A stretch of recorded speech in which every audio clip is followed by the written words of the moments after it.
Good afternoon, everyone. Thank you for being part of Connect Karo 2023. I welcome you all on behalf of WRI-India to our session on building a national ITMS platform for buses and advancing open transit data. State transport authorities and other public transit agencies in India has invested over 1,000 crores on ITMS in the last couple of decades. Still, it is seen that most of our systems are manual and static. We've not been able to establish dynamic scheduling of routes and crew in our public transit systems. While some transit agencies have successfully launched passenger information mobile applications, the tracking coverage of buses remain below par. Furthermore, digital and cashless transactions account for less than 5% of all the public transport transactions we have in India today. And data documentation becomes crucial as we move from owning and operating buses to a mobility as a service, or the gross cost contract model as we call it now. This calls for sophisticated monitoring and evaluation of service level benchmarks, which calls for streamlined data sharing and contract management techniques. This session today will explore the key challenges to scaling up ITMS, assess the applicability of a national ITMS platform, as well as operationalizing open data for better public transit service delivery. Now, I invite my colleague Chintan Daftardar, Senior Manager Cities and Transport, to take you through the background of ITMS and open data in India. Welcome everyone. So Aparna has set context around what we are going to discuss today. So first of all, welcome you all. So we will be discussing on building a national ITMS platform for buses and specific to advancing in open transit data, oversight and interoperability. In this, when we see national ITMS and open transit data, we need to discuss on today on how we can actually together through these two tools make public transport truly accessible and use it for operational efficiencies. So what we know today is 1.5 lakh buses in India today are run by government STUs and SPVs, intercity as well as intracity. And if we look into next 12 years, by 2035, we will be requiring almost 3.5 lakh buses. That is considering all the deficit to be covered and all the growth in the forecast what is there. Now, it is not only about augmenting the buses. We also need to see or rethink or reimagine how we really want to induct these buses. And that is a concept where we also discuss of EPOD, that is electrify and prioritize. So when we are looking into the electrification, we need to rethink how our business practices are going to change, whether it is regarding planning and scheduling, whether it is regarding the KPI monitoring, whether it is about the safety, operational safety, because there is a new component called battery health, which is coming into picture. And we have already discussed in the past session how we can prioritize our buses through financing or other infrastructure measures. In addition, when we look into inducting the buses, it is how we optimize and digitize, because it is not only about running. We need to inbuild efficiencies. Our STUs are already running into losses. Now where from this efficiency is coming from? We have data, lots of data, but are we utilizing it? So if data-based operation and management is done, can we capitalize on these efficiencies? How can we improve reliability for our consumers? And obviously, access to data, how an open data policy can benefit. When we talk about the ITMS footprint in India, there are about 35 cities which have invested about $200 million already. But it is not about that. And since 2 decades we are investing, we are doing ITMS. But it is also about are we able to get the value out of it? So are we translating that investment into values? So if they are not being realized, where we are lacking and how we need to do that. So the usefulness, they are using it, no doubt, but the usefulness has been limited that the reports which are being generated, are it helping in decision making? Are they actionable reports? We expected that ITMS will come and it will resolve many things, but still at every step we have to have some manual intervention, whether it is about reconciliation, whether it is about planning, scheduling. There's a lot of real time data. Control centers see that data, but the people who are sitting there, are they able to take a on time, real time decision making? Are this data being shared publicly where they can use it mobility as a service? So how we are utilizing them? Are these analytics being regularly done? Or there are cities which are having multiple set of hardware or software which are not talking to each other, they are not interoperable. So where are these gaps? Just highlighting a few points. And there are parallel ITMS system not only across cities but also within the cities. So the reason for the underperformance is also briefly can be said as cities are buying the off-shelf solutions, not a customized solutions. Whatever is available, we take it from the market. Okay. So is it a right way? Is that copy pasting of the tenders will make that, is that a right move? So how we need to change it? There are limited resources in our STUs who actually understand data. There are no data scientists. So how we can take that quick decision making? Data standards, they are not interoperable, and obviously the policies are not in practices. Open data, if we talk about open data globally, there have been best practices whichever we follow, like we want to reach that level of services.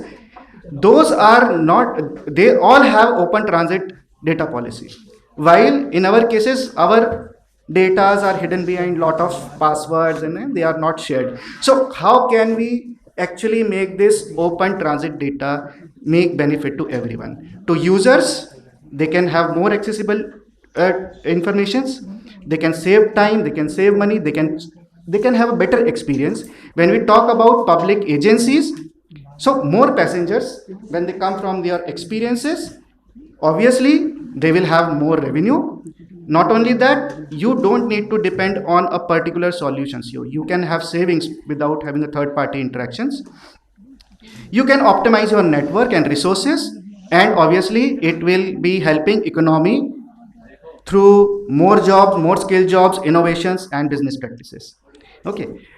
And it is not globally. In India also, there is just a quick example where ONDC has made a platform of a Namma Yatri app. It is used by auto drivers in Bangalore, and in just 1 year, it has increased 70 folds of its ridership and revenue.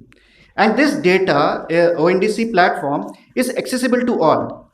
From which zone to which zone, where are my commuters, where are my consumers, where are my autos? So they can look into it and they can use it. So there is a good take up of this. And through national ITMS, what we are trying to look into is the access of data. Through national ITMS, can our government make a better policies? Will there be a savings when we are aggregating the resources? Are we making a savings in capex and opex operating the buses? The standardization of practices. Each STUs have their own practices. So, and each software solution provider have their different practices. So if we make standardization, can we relook our analysis practices? The best practices has to come out, and there has to be knowledge sharing through peer-to-peer learning. Okay, so that has to be there. So today's session, we would like that our panel should discuss around how to bring, if that open data has that strength, and if we have to take that step, how we are going ahead, how we are bringing that into our ecosystem, what efforts are required to implement the national ITMS platform. So all stakeholders will have to work together there, outline the necessary reforms in that sector that which will bring that actionable insights, and how to overcome the challenges, especially in terms of communications and protocols. We have already done AIS 140. So we have moved one step. Now what is the next step in the transit industry? Okay. So I would invite our panel, esteemed panel, and we might be expecting Surya Kiran sir soon. He is on his way, as I was informed last. So we have our panel. I would request Avinash if he can take into moderation and take the discussion ahead. Good evening, everyone. First of all, I would like to thank everyone, each of the panelists, to taking out time for this session. And I would also like to thank Chintan for to set the context for the discussion. So broadly, the session is structured in a way like we'll do a kind of a panel discussion for 40 to 50 minutes. And last 10 to 15 minutes, we'll open the floor for the questions.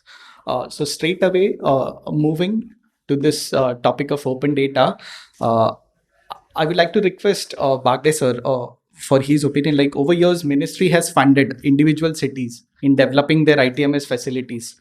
Do you see funding cities in future is way to go, or there is a need for this national ITMS platform? And if it is, then what are the potential challenges that you envisage at this point of time? I think I'm not the appropriate person to ask this question, but uh, I think this national ITMS platform. This is like it must be a new thing for many people, and certainly ITMS itself is a different level of development in STUs. Some STUs have ITMS platform only for showing information to passengers. Some are fully IT enabled in the sense like their operations are including outshading of buses and then monitoring of buses, scheduling, crew scheduling, and all that, which are very complex schedule, which are very complex IT systems. So I think what we need to know is that to what extent we want to one standardize the products or services, and then how these products will be actually consumed by different STUs. And there are many experts on this panel who actually deal with designing of such system. So when one thinks of national ITMS platform, it can be a platform which whenever STUs plugs into it, it can make such services available to them on either per use basis, very minimal charge, fixed cost, or free and cost paid by government of India for hosting and all that, or they pay for hosting. Somebody can pay for development. So there can be different models, but so I think the platforming can be there, but the way it is consumed, the service are consumed, can have a different ways of doing it. And if one has to build that kind of platform, what kind of standardization will be required? Because bus operation varies from city to city. There are schedule issues, then there are route issues, and it should happen that you try to standardize. And in the process, STUs think it's so complex that let me design my own system, and then everything goes for a toss. So I think there are good number of experts we have here. So if one has to build this system, which can kind of work as a common platform rather than national, we can say a common platform, which say maybe 50 to 60% of use of the STUs are made through this platform, not 100%. Let's not aim for 100% to begin with, but 50 to 60% of the use or the need of STUs, if that can be made through this common platform, then what this platform should be looking like and what should be the core ingredients and systems of this platform. I think that's what we should be discussing, and this may be very first level of discussion on this topic. We need to get into its functioning, how STUs will work, and I think we also need to bring STUs together, and maybe SRDU can do that, but we can have more rounds of discussion, because it's once you prepare a platform after investing time and resources, it should happen that the adoption is very difficult. Suppose adoption is very difficult, and you require more consultant to adopt than to develop. Like so it should not be democracy. So we should be the platform created by consultant for the consultant and of the consultant. So it should be platform for created for STUs to be used by them without consultant. If you can do that, I think we'll be interested. Thank you. So I'll shift to Mr. Nitin. So ONDC is transforming e-commerce sector. If I talk about the public transit system, daily we have a 7 crore ridership. If I only talk about the public buses, so do you see urban mobility as one of the potential areas for ONDC? Because we have seen intercity and IPT space. There is like an example of Namayatri app. But when it comes to urban buses, it has its own challenges. So is this something that you're looking for, and what is the timeline or what are the challenges that you foresee for that? Thanks, Avinash. So I think from a target or direction perspective, definitely public transit, buses are an important area that we're looking at. I look at mobility, and we look at everything from a bicycle going up to a two-wheeler, a three-wheeler, four-wheeler, intercity taxis, which is all what we call on demand. The vehicle comes to you, and things that you go and board and use, which is your buses, both intercity, intracity, metros, suburban trains, and I'm going up to airlines. This entire thing is as part of the ONDC mandate. So from that perspective, I think it's a very, very important, problem to be worked on, because the digitization of the sector is very, very limited today, right? And while we solve for different parts of the value chain, solving for buses will remain very critical, because for about 80% of the India's population, this is the primary mode of transportation, right? Whether you look at airline or you look at metro, right? They still serve only a very small niche, potentially urban commuter, whereas buses are one of the masses use. So in that sense, it is definitely a very, very important and a priority area to look at. Now, in terms of how do we look at it, when you look at an ITMS system, we will not probably look at things that are more intrinsic to the STU, like scheduling, planning, etc. Right? But for us, everything starts with search and discovery, right? The ability to find, for example, a bus, right? So the STU's ability to use the ITMS to generate data that can be easily consumed, right? And therefore transferable and understood by multiple entities on the ONDC network would be very critical, right? So the ITMS should be able to generate data that tells us, okay, here is a bus. This is what the bus offers. This is the the schedule. This is the timing when it will reach the nearest bus stop, etc. All of that should be easily consumable. Going further into ticketing, if this aspect can be made simplified and interoperable, the network will be able to very quickly build on top of it and amplify it. So that's broadly how we will think about it. Okay, I think it's a very critical point that you have raised about like STUs providing the details about the real-time scheduling. So like when the bus is expected in a real-time basis.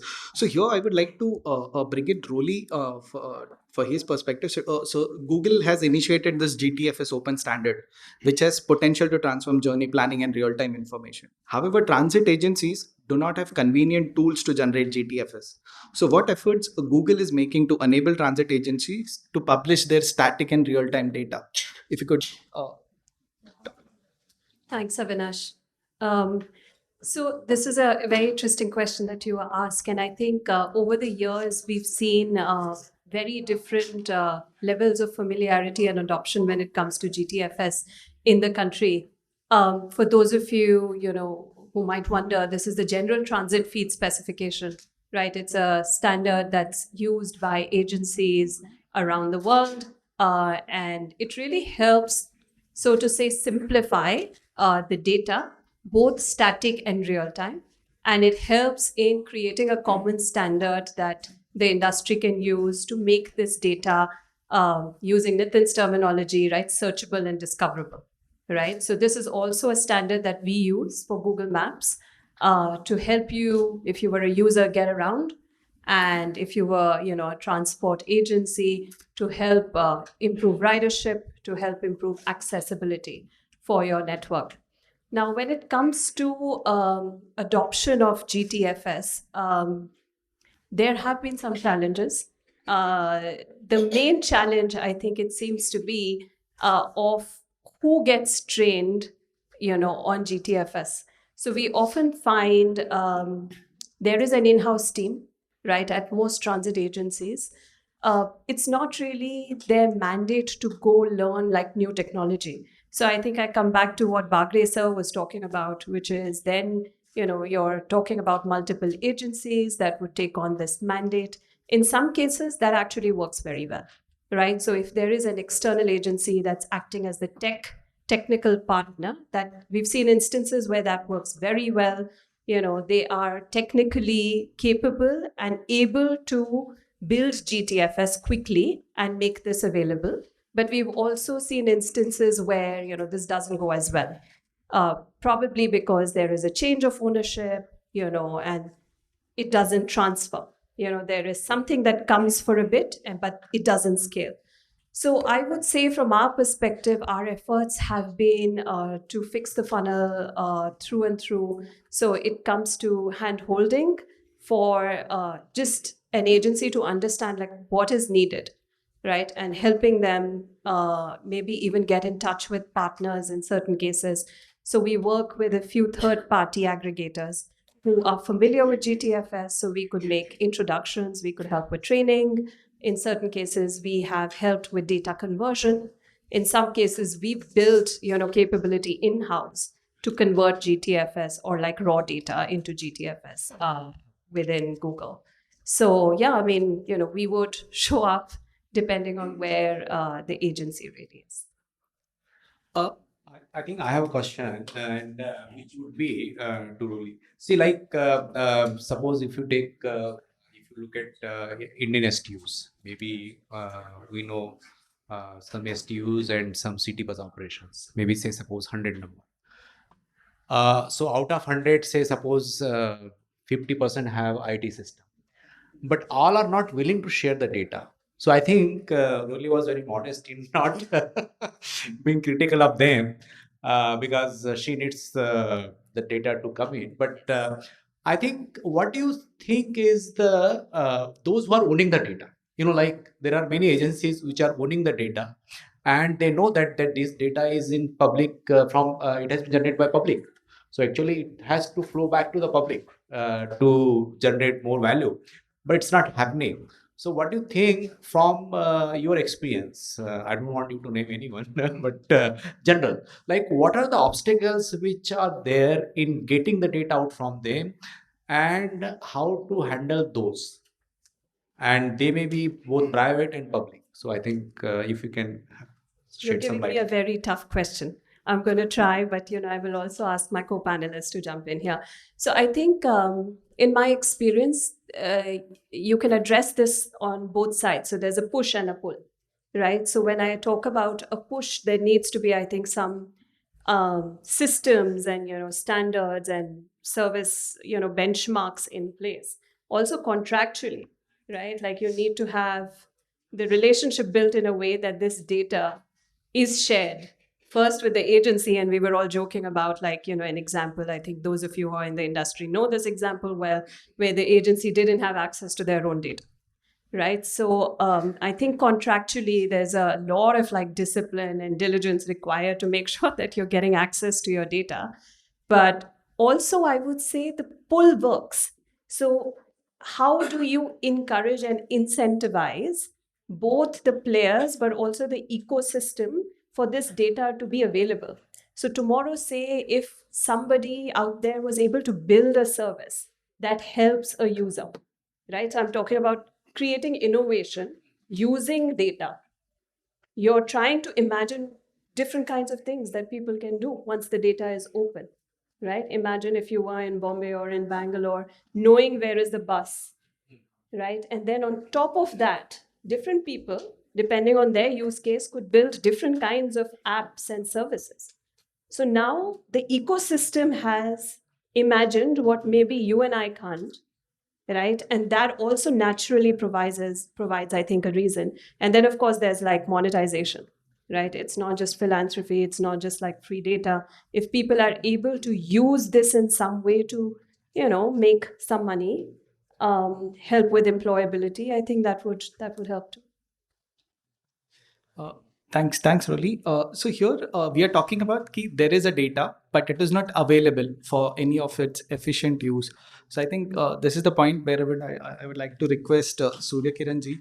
So if you STUs, in a real sense, do they have access to their GPS feeds and ETM data? In case yes, then what is stopping them to making it open so that more innovation could come in and things can be developed over it?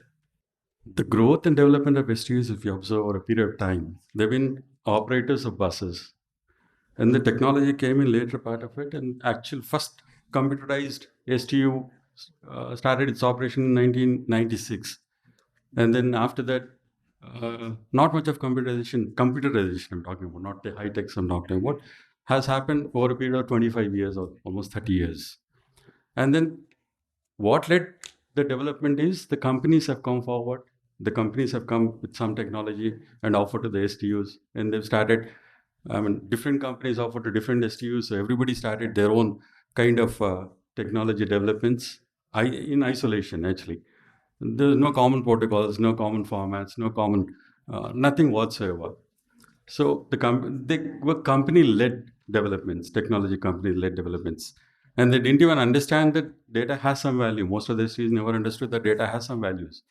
So the data was kept by the companies themselves, most of the tech companies. I'm not trying to be critical, but what happened, I'm just trying to narrate the story. And then the internal development didn't happen. The capacity building of STUs in technology did not happen to the level which should have happened over a period of 10, 15 years, at least the previous 10, 15 years.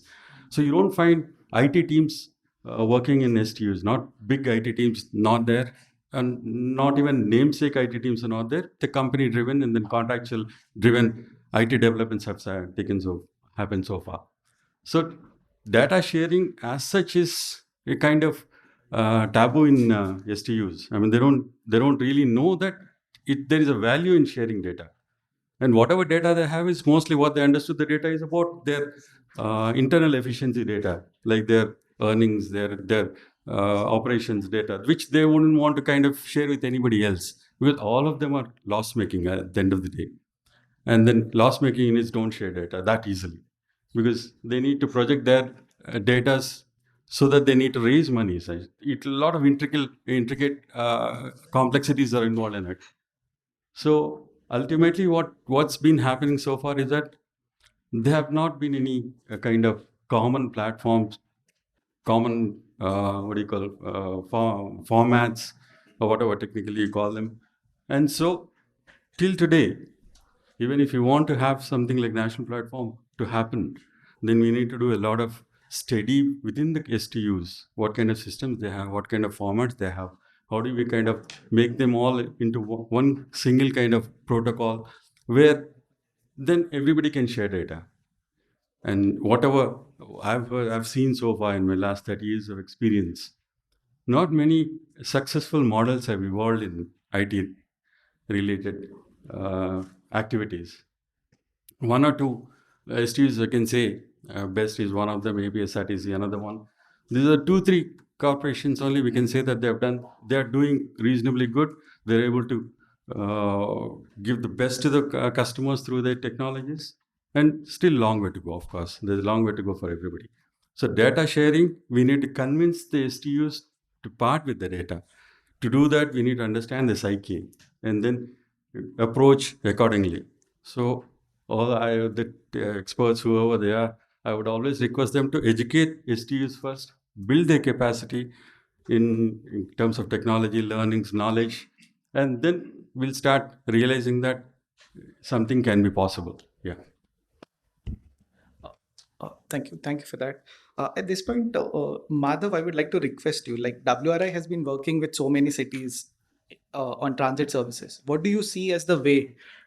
So, in terms of this capacity, like what Surya Kiran sir has raised the point, also, Roli, you mentioned when you were speaking, like we have this GTFS standards available, but the data is like we need to convert, we need to digitize this entire scheduling aspect of this. So, is Google also looking to do a kind of a capacity building for the STU so that it becomes more efficient, like where the data is coming from, it is coming in a correct shape? And the second thing is this timetable is getting updated. So it would be more efficient if there is capacity, in-house capacity within the STUs. So do you see like Google is kind of willing to do the capacity building exercise for STUs? Yeah, Vinash, I think I actually covered that in my earlier response for sure. I mean, would love to have conversations. If this can be done at scale, I think I would be very interested. What becomes really hard is to do this city by city, agency by agency. And sometimes, that kind of effort goes to waste, as I was saying. So I am all ears, and, I would love to, understand and speak to my co-panelists here and the industry here to see, can we find like a scalable way of addressing this, because I don't believe one player can do this, right? So the ecosystem needs to come together, I think, if we really need to drive change and get like the industry to accept like one standard and one protocol. Okay. So at this point of time, I would like to get in Mr. Vivek Ogra. So ITMS solutions are not able to achieve its objective. That is what we have seen in the presentation. 30 plus cities have their own ITMS platform. But what was initially intended, ki they will help us, it is not like whatever the expectations were, there is a gap in it. So the question is, where did we all go wrong? So I think my answer will be a little longish if we have to really look at where.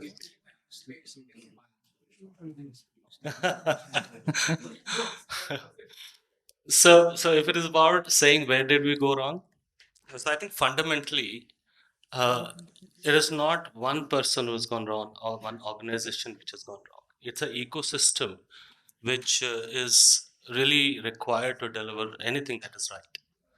First of all, when we see technology, most of the uh, PTOs, for some reason, looked at it as a silver bullet that one could fire and we could solve everything.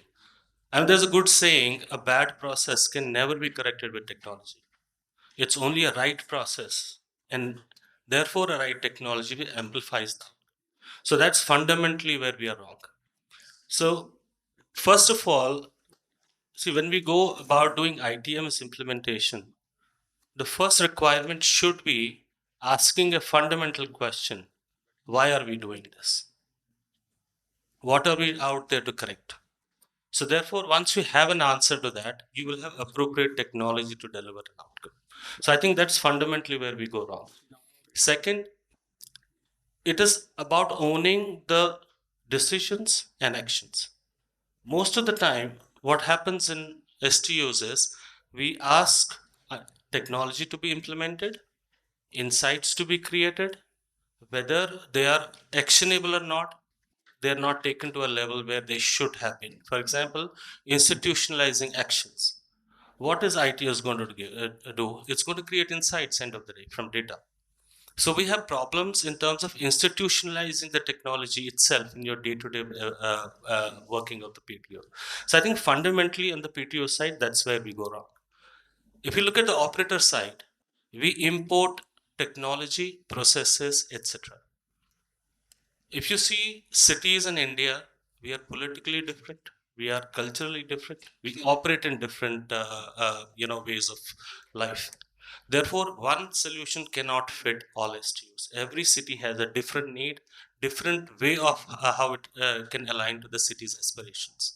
So therefore, technology platform to say it's a standard and thus can be applied. So I was answering to the question you said, can there be a national platform? Answer is yes. But how, what is the probably right way of doing it? And I absolutely align with you. It cannot be a consultant's prerogative or consultant's design. It's ultimately the outcome that is required by the city. So my view is, first of all, if you see large transformations that have happened in India in the last 10 years, oftentimes it has come through digital public good. You look at society at a large, design enablers, and then ask the communities to work around it. So therefore, you solve different problems differently, but with a common goal. I think we need that in transport. We need a fundamental system which drives the base around the transportation requirements and then ask ecosystem to build on it. So fundamentally, if we see, we've got so many states, so many cities, everyone needs transportation. Do we have capacity in this country to deliver on 400 cities? Answer is no. There are a handful of companies in India who understand transit technology. Therefore, the fundamental problem is who is going to do it. So DPG brings in capacity that is required to deliver at the village scale. So we are talking about transportation systems coming villages, rural, peri-urban, urban cities. It's a huge undertaking. How do we get this to work for us? So if we can have a DPG create capacity at all levels in the country, smaller companies taking on digital public good, training themselves. So, for example, in urban, Step has a platform which is open source. Now it is going to all the urban cities. Smaller companies have started, working on those systems, and these softwares are available for ULBs across the country. Similarly, if we can do a DPG for transport and ask the communities to build around it, we'll certainly see next a year and two, that capacities proliferate the whole of country. That is one. Second is the most important thing that will be an outcome of this is the data that we are going to have pan-India basis. Third is very important, which is that you will get best practices coming from smallest of the systems and largest of the systems. Therefore, the diversity of what can work and how well it can work. So these three things I believe are very, very important. If this can be documented well, the journey can be designed in a way that we are enabling ecosystem to evolve around it, data being central to it, practices being built over a period of time. Now, again, when we standardize, the question is, do we standardize software or we standardize practice? They're two different things. If you see largest of the softwares in the world, they are not standard softwares, they're standard practices in subsectors. That's why they are largest. Therefore, we also need the same approach, that we need to standardize maybe the base MVPs and then ask ecosystem to build around it. And therefore, we will have whole of India moving to a ecosystem which is collaborative in nature versus fighting with each other for the supremacy. I think that's the view I have. Okay, so with this, we are talking about the data standardization to adapt to a platform. So Priya, Chalo is working in multiple cities, like more than 30 plus cities. So, okay, 30 plus, that is what my so last, okay. So the point here is with Chalo working in so multiple cities, data formats are different, but your platform or whatever the solution is, that is kind of a standard. So how do you go about it? What is the effort to convert that data, or do you have something which is kind of a tool to automatically convert, or your opinion on this? So to answer your question, it's not plug and play because you have Okay. created a solution. Whenever you go to any city, you have to design an entire model according to their expectation and needs.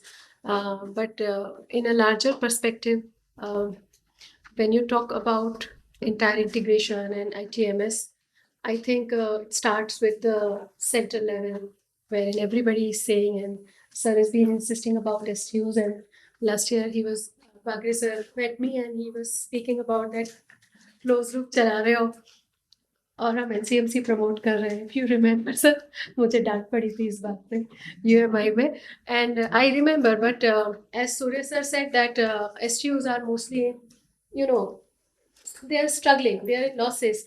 So their priority is to, if we empathize with STUs, their priority is to make their buses, forget profitable, but break even point. So when it comes to STUs, if you empathize, they want to run successful buses, they want ridership to be increased, so they are doing what they are. It's good for the buses and it's good for the city. But what we can do at national level or center level, sir is sitting here, when NCMC was launched, it is like National Common Mobility Card. It's a great initiative because the entire country comes in one umbrella. Or initiatives like National Health Mission, like all the programs of health department came together under one umbrella, and you become ecosystem of that. So when Government of India gives mandate to every STU that you have to implement NCMC, and we are as a partner working with them, we also get mandate that let's do NCMC, right? We should promote it, and then everybody gets aligned. So I think one is STU's struggle, we should empathize. Another is policy level decisions, which central government can initiate that. Okay, when buses comes, for example, we are working with international at international level in some cities like Manila and Peru and one more city wherein I can see government has given the mandate where standardized buses are coming. So buses comes with set GPS and ETIM specification is fixed. So if you can do that, then entire ecosystem changes at a central level. That these are policies and these are going to be buses at each STUs, and then you can decide next level that how the entire digital transaction will happen, right? If we decide at state level or central level that okay, these are the set of buses, 30% buses or 40% buses, which we are doing actually in Bhopal, Indore, Bombay, that particular set of buses are completely digital. They are not profit making, but it is an initiative, and we also suggest to government ki let's do it in two routes, because unless we do innovations and unless we make use of that data, and we do a lot of research that which are the highest performing route wherein we can take 6 buses out of 12 buses and we can do digital transaction, 100% digital transactions. So these are the innovations wherein data can be helpful and data can be used across platforms. Then it comes to technical partners like us, or people who are working for the same cause but in silos again. So we have like 10 companies in this company who are working in different level, and they all are working, they all think that we are best. I also think I'm best, but the reality of life is that nobody is initiating to come at the same platform and saying that let's work for the nation and let's work for the STO's profitability. Everybody is conserving their own data. And when we talk about data sharing, there are 3 aspects which I think is a problem. Like some agency has asked us to share the data a couple of years ago. And we have built the data and we have paid around $1 million for that while building and everything. And we just asked them to share little bit of cost, and they denied that we can't share that cost, but you share the data, and it became stuck there.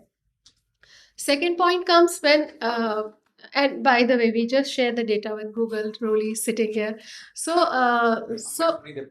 tell us.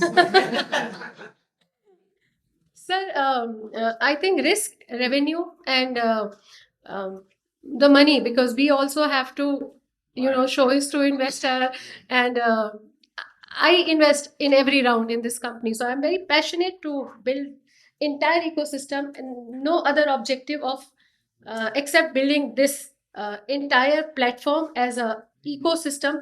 But it is at the each stage you have to be cooperative, collaborative, and at the same stage, same platform, all the best people should be coming, and they should be discussing, and they should be making a policy and implementation. All the STUs should be on the same plan, and we should consider that STUs needs reform too. You can't expect them to share everything. This is what my personal views are. I might be wrong, but they are struggling. They need to get digitization, more ridership, more profitability. uh, they don't have that kind of funds. So that's how I think about this entire issue. Okay, so you like kind of emphasize a lot about the open data and cities should make it open. So with the limited time, Madhav, would you like to share your experience and like how this technology kind of be used? Yeah, no, just I have one. I think what happened 30 years ago, I think the situation has completely changed, right? We have three big opportunities. Now payments has become so simplified, which even today with UPI, I think standardize that there is going to be. So I think very clear standards and protocols need to be developed and they have to be enforced. And we need to find out what we need to do in terms of making sure that enforcement happen. And again, electrification is a great opportunity to sort of and then I think, there is a need to build on top of it. Now, it's very clear that, we are still only talking about operations, right? Planning is where, we are going to save lots of money, where there's a lot of opportunity for value added business. And it's not simple, right? Crew scheduling is a complex integer arithmetic problem.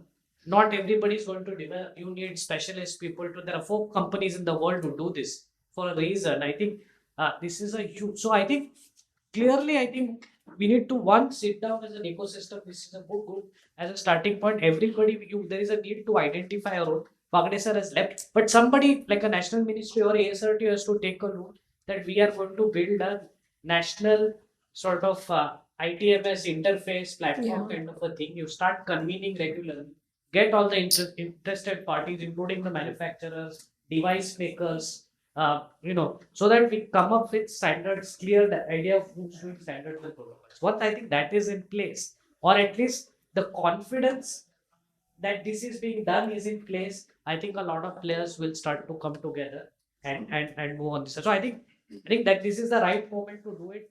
I mean, it's great that the financiers are asking for open data, right? New age, every yes bank is giving I'll finance your bus, but you need to show me your battery and data, right? So I think that is clearly it's the moment. I mean, we have to do it, and I just feel like then I think there is a lot of opportunity for optimization with planning, which we haven't even scratched the surface on. And especially with electric buses, where you are then running an appropriate battery size for an appropriate route, you're just going. I mean, and I think that value then will get captured and then can sort of pay, but it's not going to happen overnight. So I think how do we sort of subsidize some of these things upfront? Whether that becomes some portions of that become part of the national electric bus program or whatever to sort of underwrite some of those costs. But it's very clear, I think, that you need to forget the past, start as a clean new point, convene maybe some sort of a group under the leadership of ASRTU, develop standards and protocols, give the confidence that this is the consistent path that we're going to go, and then I think a lot of other things will fall in place. And now there are good examples, so it's not like you're discovering. I mean, I think there's good learnings from a lot of the experience that ONDC and others have on sort of what it's happened. So I think that's really for me the way forward. I think those were really. One point because it's about and something very close to me. See, oftentimes we get when we look at standards and protocols, we should ensure that instead of talking about comprehensiveness, we should talk about adequacy. Very, very important. Otherwise, we'll just get lost in this whole maze of doing it right, and the right will never happen. So it's very important to look at what is adequate and ask only as much. It's very, very important because we've seen it happening everywhere. I remember when we were doing UBS 2 and RFP documents were being written and there were DTC codes being asked, and there were 7 pages only on DTC codes. Now, show me one STU which has DTC codes coming live. None. So there was no point talking about DTC codes in real time because everybody is doing diagnostic when the bus comes to. So Vivek, and I think the experience with DPI and these sort of principles Exactly. of simplicity. Exactly. So there is a lot of experience and learning, which That's- is in building standards and protocols. Exactly. So I think that should be the but that shouldn't be the expectation from it shouldn't be beyond helping with creating the standards and protocols. And then so I think clearly they're getting everybody to play their role becomes, and that's why I think Absolutely, very important. So yeah. No, I think that's a fair point. I think, we'll go back to one of the earlier points made, which I think is very critical, is that once we standardize, we need the ability to have multiple players. Right? When we think a single system, what we must not do is make it a single vendor, single implementation about one company or one company chosen through an elaborate process that tries to do everything together. Right? Versus standardizing it, making it open, and have multiple entities, companies, SLUs come together and try to do it in a way that it continues to grow fast, continues to evolve, and continues to provide data to everybody in the ecosystem, and it is interoperable. Yes, that would be something that we would vouch for. Okay, so I think with that note, I would like to open now the floor for the question. If any of the, okay, so I can see Praveen. Okay, you go. You win. Praveen. So my question is for Mr. Nitin. So whenever we talk about the open source platform or open data, so the concern comes around the revenue risk with the data sharing, that we share, we will lose the revenue. The other thing comes on the data security. And the third point comes that how the data will be collected, stored, and managed. So, and is there any lesson or directions from the ONDC platform can be shared that to address these concerns? I think that's a great question. I have a few points to talk about that. Firstly, I think the only smart, we're not a platform, we're a network. So what you do is we are involved in search and discovery, right? But the transaction is peer to peer between two, existing platforms or apps, right? So that fundamentally takes away us having any data, right? So when a transaction originates as a search request from one of the apps, right? All it says is that I need this product or service, and I'm talking cross domain, so that there is enough context. And that comes to the network, which is ONDC. And ONDC broadcasts it to relevant, players who will potentially respond to it, right? Once this response comes in, when the transaction happens, actually ONDC networks out, right? It's a bilateral transaction, the peer-to-peer transaction. So what that fundamentally does is that only two entities which are actually transacting are actually dealing with any kind of, data that is sensitive, any kind of PII, right? All that ONDC did was, I want to go from point A to point B. Where I is on, if an app is sending a request there, I have a customer who wants to go from point A to point B, right? Who that customer is, what is his PII, none of that data flows to the network, right? Different players respond saying, I have a solution, I have a set of buses or a multimodal opportunity, right? And this then becomes something that becomes bilateral based on what the customer chose, right? So fundamentally, data security is inbuilt into this architecture because we are not trying to be a central system which is storing everybody's data. Right? And that's one of the things that an open unbundled network does, is that there is no one source where all the data is being stored and therefore structurally brings down the risk to data. Right? Now, in terms of competitiveness, if you look at it, fundamentally what are you sharing? You're sharing something very, very transaction specific. I want to go from point A to point B. The network is not trying to look at what was your overall route operations, right? What was your profitability? What was your efficiency? None of these data is actually being transacted or searched on the network. Network data is always about a consumer looking for, say, a route, right? Or a mode of transportation. Very clearly say, I want this mode of transportation, right?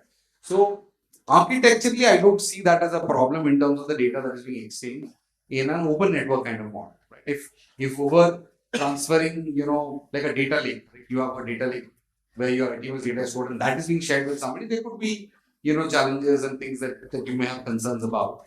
But structurally in an open network, we do not share data at a scale where it will put any individual party at risk.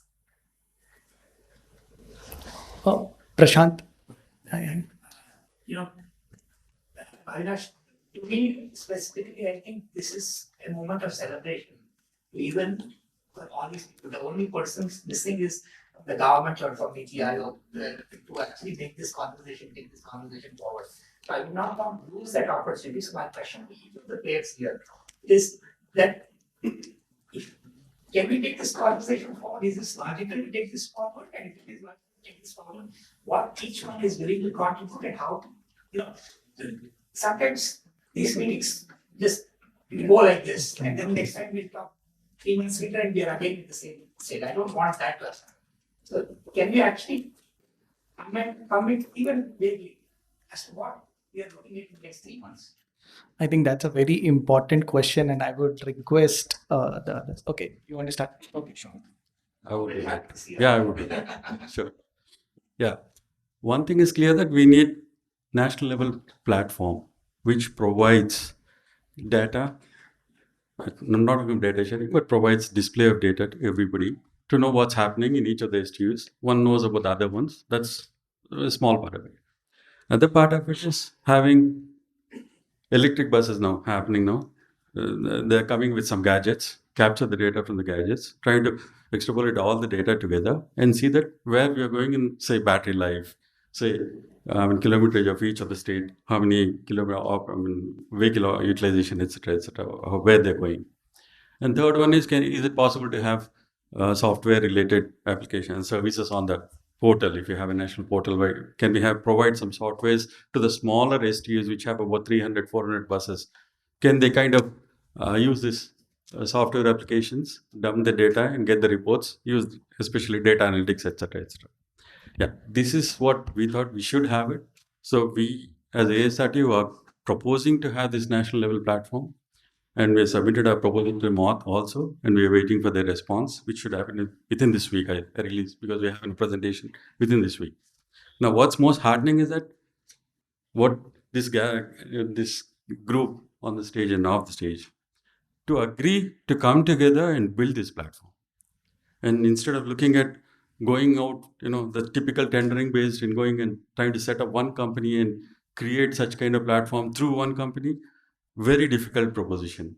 But if this group, Chalo is there, so many other companies are there in India who can, if they can come up together and say that we will do a common protocol system, we will do all this, in turn they'll benefit in a longer run, may not be in the shorter run, they might feel a bit of waste of time in this regard, but in the longer run, if they come together and say that this is what we'll do together, definitely it makes sense to do something like that even by ASRTO. We are willing to do to that extent, and I wish that all the others also can join us, or maybe they can do something better and we'll also help. It's not that ASRTO should do it by itself. No, I would say anybody else doing also, I would still go and sit and help them out. We have no issues in that.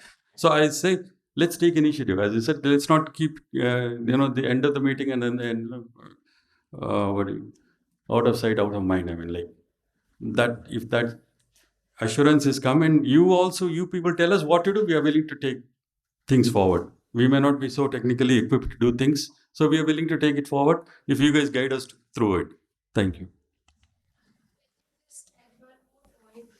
I think one factor we forgot about is the private bus operators in India, with 60 to 70% buses, they are running with STUs and through tenders or contracts. So I think coming them on the same platform is also very important. And I have no answer how do we do it, because we some cities wherein we work with government, but government has given tenders to them and contracts to them, and they are like 5 operators in one city, 400 buses. It becomes, and states like Karnataka and West Bengal, they are very, very fragmented, wherein 3,000 buses, 4,000 operators, or 4,300 buses, 3,000 operators. Like everyone has 1 or 2 buses, wherein it becomes really difficult if standardization is not there, sir. It becomes really difficult to go door to door and convince them to come on the same platform and work for the nation, which is what I think we should do it. And we should involve them also in like agencies like operators like Prasanna or Charter. They are big operators in this country. They can be part of it, and if they can lead the communication in their fraternity, that can also be helpful. Fair point, and I could want to talk what Priya said. I think standardization is non-negotiable. Otherwise, we cannot scale. We cannot, work at a country of India's scale, right? It's just too big to be done by, an approach where there is a single party or set of parties who do it. The most scalable model will be to build standards, which then becomes something that everybody can implement, and therefore it becomes a lot easier for somebody like Chalo to go and onboard more buses across cities, and therefore we accelerate the entire process, right? And there could be more companies that will come in, and as long as they use common standards, a network like ONDC will allow for interoperability, right? And therefore that would be critical. And I think the expertise exists. I think we just need to come together, right? And in terms of what commitment would we make in the short term, I think putting the first level of standards in terms of how interoperability will work for anything that has got to do with market access, right? We would from ONDC would take lead, right? We will support and we will try and drafting it out. GTF is already exists. Right? Whatever is required over and above that for transactions, we'll try and support in building that aspect out, right? Other aspects, I think we will need support from other entities, especially when it comes to internal scheduling, operations, etc. I think we would need support from other agencies also to come on board. I think just maybe one point I'd like to add, which is probably this is a conversation we're not having anyway. So you see the car market today, when you go and buy a vehicle, are you asking what is the CC of the vehicle? No. Are you asking what is the tire size? No, because everything is standard. What are you looking at when you're buying a vehicle? Dashboard. Everything has boiled down to a dashboard. Because in car industry, if you see, there is huge lot of standardization that has happened on the dashboard itself. The whole ancillary system is standardized. Software providers are standardized. You see, every car is saying, I'm autonomous 1, 2, ADAS, and everything else. How has it happened? Standardization, right? Truck and bus market is the only place where the standardization has not happened. Everybody has a different dashboard. Everybody has the only standard there is OBT2. That's it, right? So I think one of the things, sir, from Morth's perspective, it is something that we should be now talking about is how do we bring standardization in dashboard itself. That itself will solve many problems, because the standardization in dashboard would mean that your software standards are there, your capability to interop is there. A lot of these equipments that are going on the bus will be pre-fitted, so therefore there is no issue in terms of operating those equipments. So what happens most of the time, we would see that 70%, 30% to 40% equipments are not operational in the buses. Why? Because the fitment itself is wrong. You're giving power by cutting the wires and getting the other wire in, right? Whereas it should go from a ECU. It's not happening because the standard fitments are not there. So therefore, what if we talk about the dashboard standardization? In Europe, what is happening, when you get a bus, a Mercedes bus or a Volvo or anything, it comes without steering and without the dashboard. It's standardized. Drivers are trained to drive any bus because the dashboards are standardized. See, look at that as a transition, because that in itself is going to be a big transition. So I think we'll have to work on many aspects to really get this industry to work. So whatever fragmentation and West Bengal is a classic example. Two people owning buses, and that's what's happening in Kochi also. So all of that will go away if there is standardization, because then you are really working on data and networks rather than the vehicle itself. No, I definitely have some views on this. So there's a lot of interesting things that have been said, I think, today. And I do acknowledge what you're saying, that I haven't seen this group come together in this way. So I think, huge kudos to WRI for putting this together. So a few thoughts from me. I think some of you are calling it standardization. I'll use a slightly different terminology here. So I think we have to address the reality of where the industry is today, right? We can all imagine a future where things will be different, but the reality is we are where we are. We're not going to go from 0 to 100 suddenly, right? So I think there is a need for players to think about what will it take to create these milestones. How do you break that journey down, right? Vivek was actually asking me just before the panel, really, like, what are the challenges you're facing with GTFS? So there is a standard there. It's being used internationally by many agencies, right? But how come people are not using it, right? So I feel like there are problems of education, evangelization, training, adoption, and then sustenance. Right. So now, if you just pick that example, what it tells you is there is maybe a need for a playbook, right, that can be adopted at an industry level. So I'd say that could be a smaller part of that whole journey and maybe a ramp up, right? So we can take big worthy goals, but I would also encourage, I think, all of us to think about what are those smaller goals that we can take. And I personally will say, like, thinking about a small playbook. So not every city and every agency starts at ground zero. Like Priya was talking about this, right? She said, when we go to a city, हम उनको एक playbook नहीं दे सकते, क्योंकि हर city का system अलग है. क्यों है अलग? Right? At the end of the day, they're running it's a bus service. How different can it be? Right? Some of the challenges can be unique. So I think as we think about standardization, I would encourage that we broaden that view and maybe think about like creating ramps and playbooks. I think tools exist and we don't have to create it. And come back to that thing of not, one person can't do this. Also, not one tool, exactly what was said there, will be suitable. I have personal experience which tells me every city that I've gone to in India needed a different kind of a tool. So it's custom development then that needs to be done for every operator and every city, which doesn't scale, unfortunately.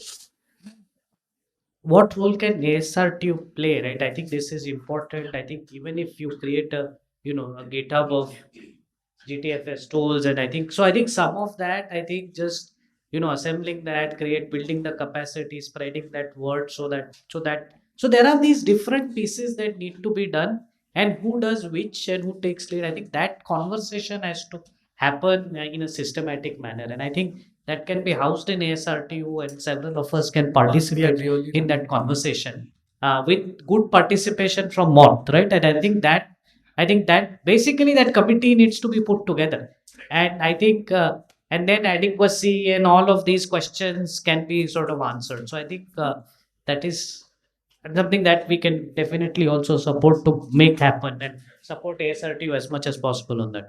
No, I wanted to say that standardization of the rates also can be worked upon when you put a digital solution in any bus. So every STUs different. Someone is doing L1, someone is doing QCBS, and quality over money is also one of the challenge wherein you are putting L1, but you are not getting anywhere after some time because agencies are not helping you and they are not making it successful, and people like us who are believing on quality and making it successful struggle because somebody is bidding half paisa. And how do we make it successful, right? So if standardization is there with amount like, okay, 3 paisa for this city or 5 paisa for this city, it is going to solve a huge problem. So standardization should be Okay. there also. I think it's a valid point. I think with this, we will end this panel discussion. I would really like to thank all the panelists for kind of making it quite of engaging session. But this panel discussion is getting closed, but the session will be there. There is a representative from Asian Transport Outlook. He is going to share a short presentation on his experience of collecting data from different geographies and how they are putting it to use. Okay, so good evening, everyone. I'll be zooming out a little bit. So that would be zooming out in terms of scope as well as scale. So I will be talking about Asia Pacific level and also about public transport. So public transport would include rapid urban transport, that is MRT, LRT, and BRT, as well as buses. That was the topic of the discussion. So I'm representing a project that is Asian Transport Outlook, and this is majorly funded by Asian Development Bank and now also by AIIB, that is Asian Infrastructure Investment Bank. This initiative started as a data assimilation project, and it started in 2019, and now currently we are in the phase 3 of it. To talk about the objectives of the Asian Transport Outlook, it is broadly three-phased. Primarily, it is to support the countries in developing their policy, setup. Second is to enable dialogue between the countries in terms of cross learning. And third one, the most important one probably, is to track the global agreements, for example, the SDGs, Paris Agreement, and things like that. So today I will be talking about the status of SDG 11.2, that is access to public transport, and what is the status of play in the Asia Pacific region compared to the global subregions, and would be also glimpsing upon India as a country. ATO collects national and urban database. So it covers 51 countries and 460 cities. This has got indicators from primary as well as secondary sources. Primary sources, meaning by that we look at comprehensive mobility plans, we look at national statistics. So these are the primary documents that we are talking about. And the secondary sources refer to the MDB reports and individual researchers' works and things like that. ATO has got data from for a multi-year period starting from 1990 up to 2020 or 22 as the latest one. And this has, like, for example, a particular indicator would have multiple sources. Like, for example, road infrastructure, we collect data from 7 different sources, and all of them display a different picture. Talking specifically about the urban database, we have 2 databases. One is the 460 cities database, which has got secondary source data, and selected 50 cities out of them have got primary data as well. So this is a map that talks about the coverage of the ATO. In terms of knowledge products, we have a variety of knowledge products which talk about climate change and status of climate change with respect to transport as of 2021. The last one, or the latest one that we are currently developing probably, is the 2023 status report for the SDGs, transport related SDGs, and that is what I would be highlighting in today's presentation. Now to talk about the transport decarbonization challenge, uh, we see that Asia Pacific region is steeply rising in terms of transport fossil CO2 emissions. In absolute terms, it is almost in comparison with Europe and North America combined. So this is a slightly concerning picture that we see. But a slightly better picture is, as of 2021, transport is not the most polluting or not the most contributing sector to GHG emissions. As of 2021, transport between 2015 and 2021, transport rose by only 1.2%, whereas the overall fossil CO2 emissions rose by 2.4%. Now, looking at the SDG assessment or the SDG status, we see that only 28% of the SDGs, which are transport relevant, have made a good progress. But the concerning picture is about 70% of the SDGs are having no progress or very minimal progress. So this is a very alarming picture.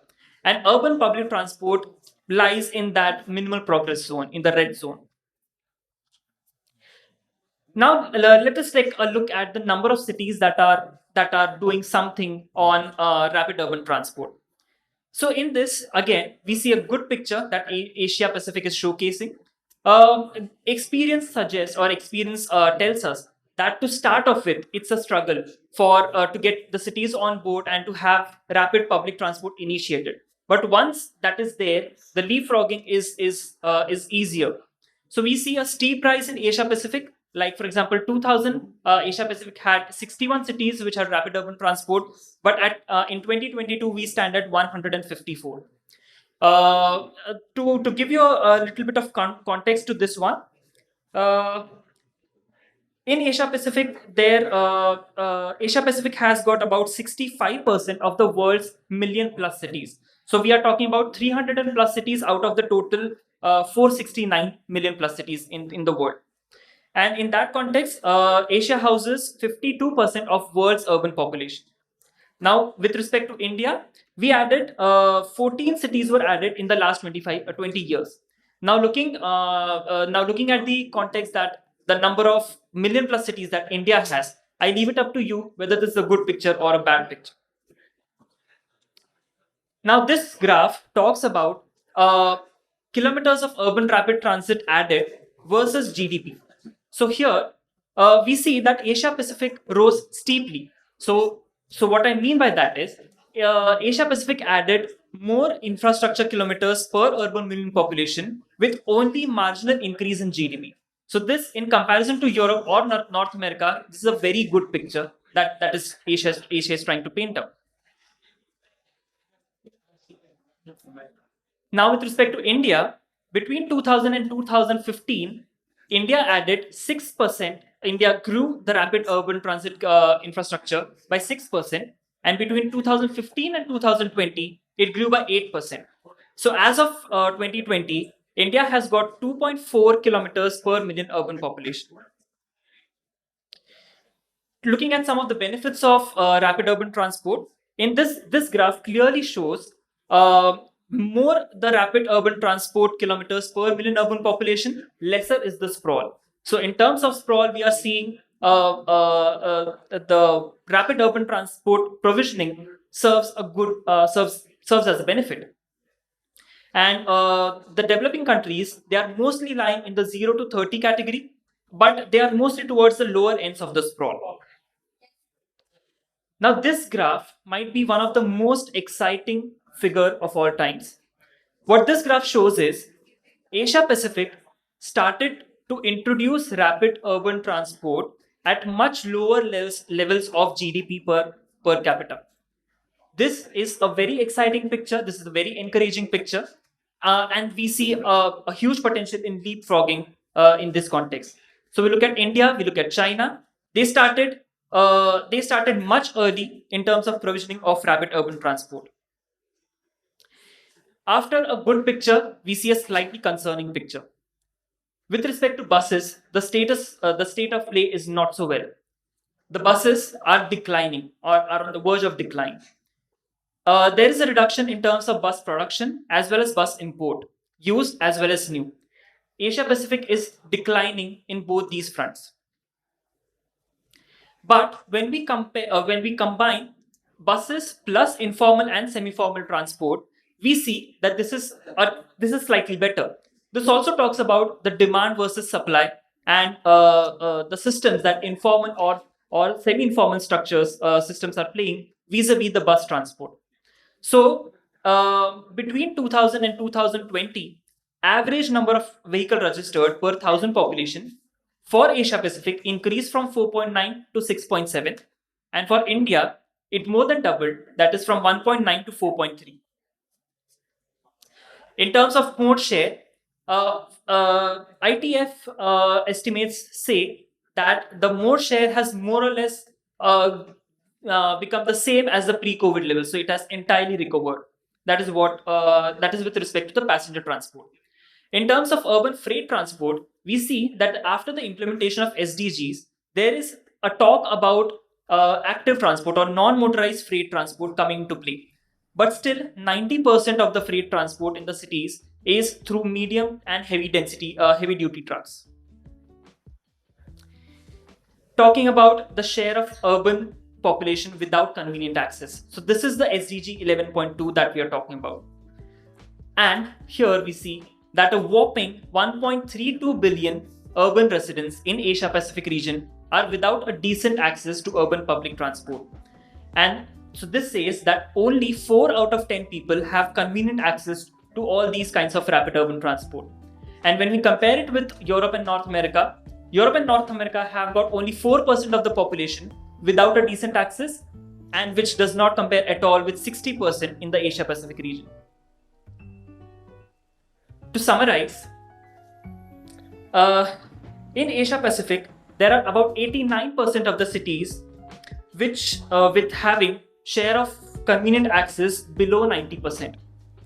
In 87% of the cities in Asia Pacific, the rapid transit kilometers per million population is below 38 kilometers. In 88% of the Asia Pacific economies, the bus import growth has reduced from 2010 to 2015. In 76% of the economies, the bus registrations have decreased between the same time period.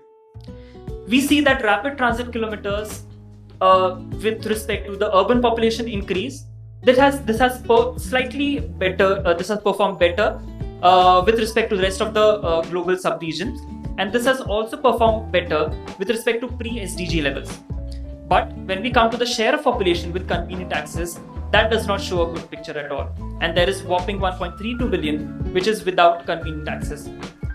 So in conclusion, we can say that in order to tackle this transport and mobility challenge for the world, Asia is the key.